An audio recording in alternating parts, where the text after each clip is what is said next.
voici une vidéo pour comment tenir les aiguilles pour tricoter. Si on tricote en mode américain, donc on va faire notre tension dans notre doigt. Il y a des gens qui font la tension aussi comme ça, là, dans les doigts.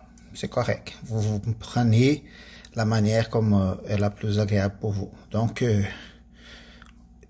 vous tenez comme ça. En fait, le plus important, c'est de tenir les aiguilles avec l'index et les doigts. Et vous adaptez après, par la suite comme vous vous sentez plus confortable. Moi, j'ai besoin de tenir avec mon index et pas avec mon majeur.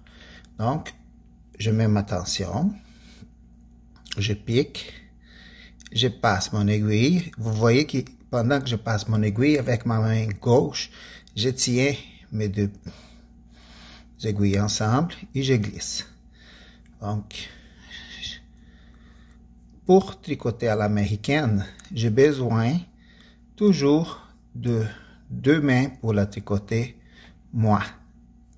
Parce qu'avec le temps, j'ai travaillé avec cette habilité-là. Donc, j'ai besoin toujours de mes deux mains. Il y a d'autres personnes qui font juste lacer avec les doigts comme ça. Mais il faut travailler beaucoup plus avec les pointes des aiguilles, de sorte que la personne soit capable d'aller prendre comme ça. Ça, c'est la première manière de tenir les aiguilles.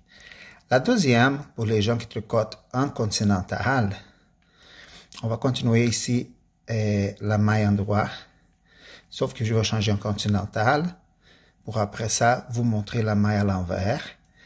On va tenir avec la main gauche. On va tenir de la même manière. On a les deux mains, on tient les deux aiguilles avec les deux mains. Les majeurs et les pouces, c'est nos deux mains, doigts plus importants. Et l'index va recevoir ici toutes les aiguilles toutes les mailles qui vont arriver dans la nouvelle maille qui va arriver dans l'aiguille. Donc, on pique avec les mouvements de l'aiguille de droite. On tire la nouvelle maille. On pique et on passe la nouvelle maille en dedans. On pique et on cherche la nouvelle maille. On pique, on cherche la nouvelle maille. Donc ici, est très important de voir parce que comme vous pouvez voir ici, il y a eu un changement. Non, il n'y a pas eu un changement. Désolé.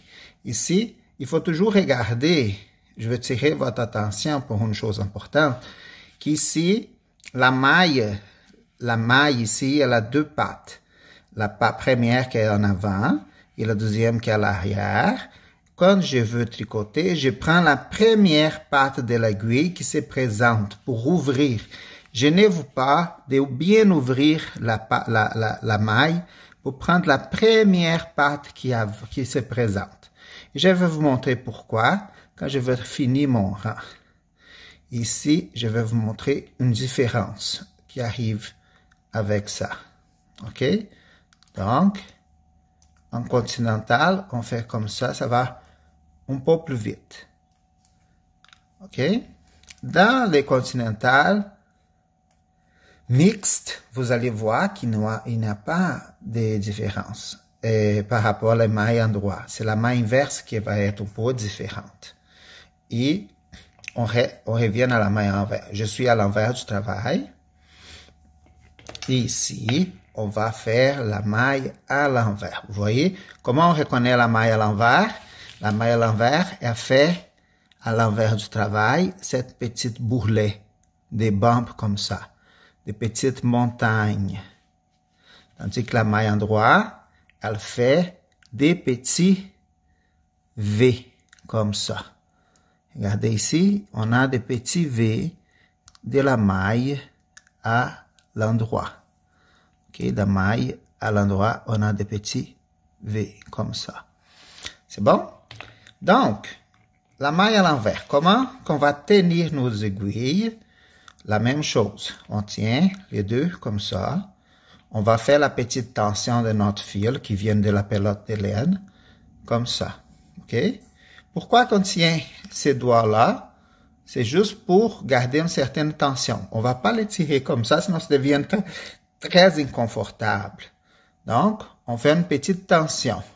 Quand la tension est passée, on tire ici à l'arrière. C'est bon? Donc, pour faire la maille à l'envers, les fils restent devant nous, à l'endroit, à l'arrière, et à l'envers, vers nous. Tout c'est vers nous quand c'est à l'envers. Vous voyez que l'effet de changer de place, la tension, elle change. On recommence, c'est tout. Pour mettre un peu plus de tension parce qu'il y a un espace ici. Donc, la première maille est toujours un peu plus loose parce qu'on vient de la faire. Donc, on va chercher elle ici et on la passe ici. Je vais faire comme ça juste pour vous montrer. Qu'est-ce que c'est fait? Comme la maille envers est là, je pique la maille comme ça. Et vous voyez que mon brin est placé ici dans mon aiguille. Pour faire ma maille, je pique ici et je dois passer les brins de laine entre les deux aiguilles là-dedans. Et mon brin est là. Donc, pour que les brins viennent entre les deux aiguilles, il faut que je les plie. Donc ici, mon doigt qui est là, je dois les placer entre mes deux aiguilles comme ça. Là, il va être dans les gros trous et je passe et je forme ma première maille envers. Ça, c'est le mode continental. Et je vais faire quelques mailles comme ça pour vous montrer qu'est-ce que ça donne. Vai, bon, bas, plié, bon. Là, je continue. Quelques mailles encore. Au début, ça a l'air un peu non naturel. C'est pas naturel parce que je tricote pas comme ça. Comme vous pouvez voir. Là, je tiens la maille. Il y a d'autres manières hein, de faire les continentales que cette manière. Chaque personne développe sa propre manière. C'est en développant ma propre manière que j'ai arrivé au mode continental mixte. Et après, en étudiant, que j'ai, c'est comme ça que ça s'appelle, la manière comment je tricote. OK? C'est comme par accident que j'ai découvert que la manière que je tricote, il y avait un nom. Oui, il y a un nom. Donc, je fais tasser, oui, je fais tasser. Donc, quand je tricote en mode continental, vous regardez que les mailles continuent pareil. Vous prenez celle-là. La maille qui est devant, c'est celle qui vient de la balle de laine. Et celle qui est à l'arrière de mon tricot, à l'envers de mon tricot, c'est celle qui est de mon tricot.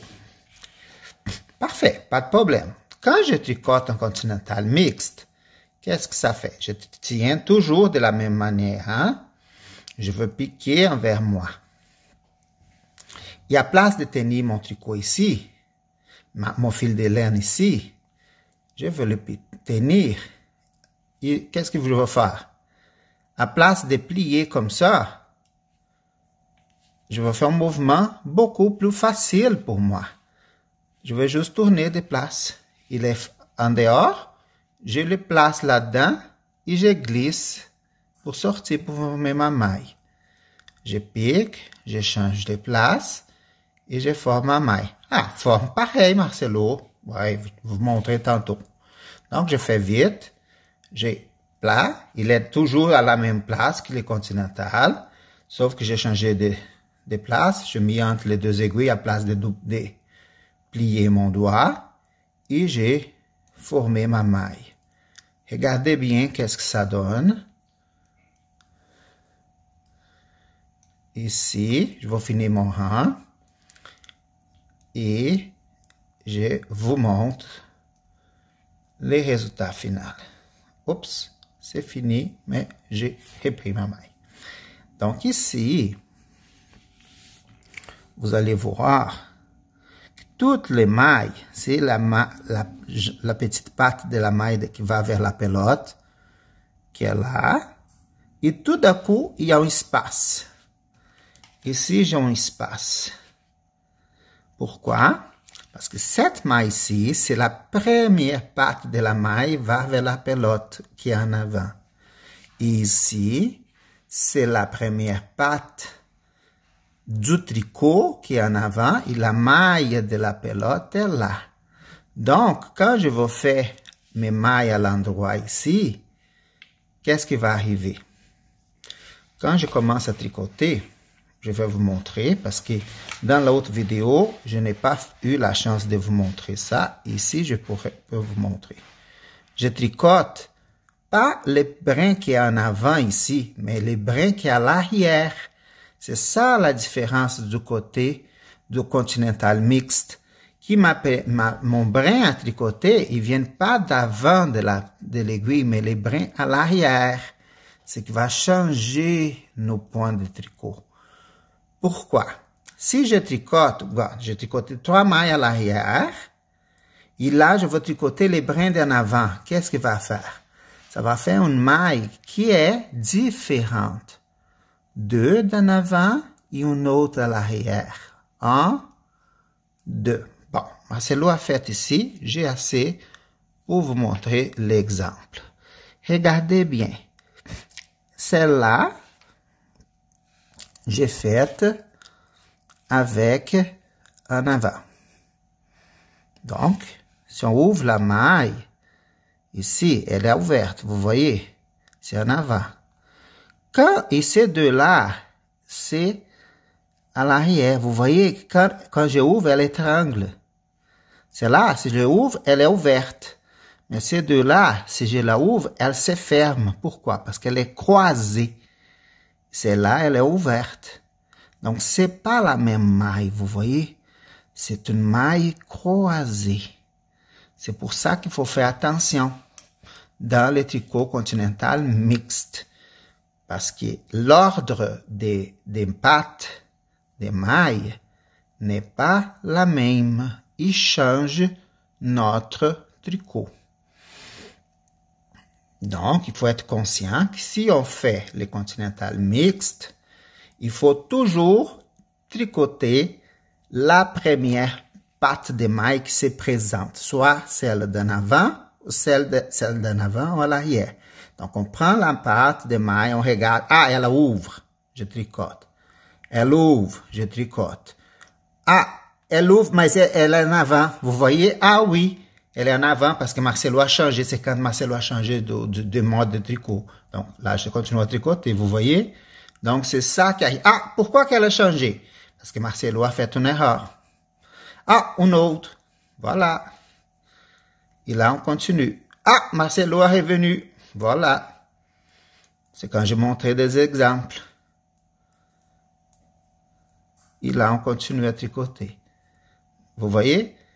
Avec le temps, vous allez utiliser les autres doigts comme support. Ici, là. Mais mes doigts principaux, c'est l'index ici. Ici, il y a la paume de ma main qui utilise avec le temps, comme on va utiliser d'autres supports comme ça, mais en fait, c'est juste les deux doigts. OK? Ici, on va fermer les deux doigts juste pour donner des supports et sécurité à la main. Mais le plus important aussi, c'est de relaxer les épaules. Laisser les bras détendus, les épaules détendues et avoir beaucoup de plaisir. C'est bon? Je vous embrasse et bonne semaine de tricot. Bye bye.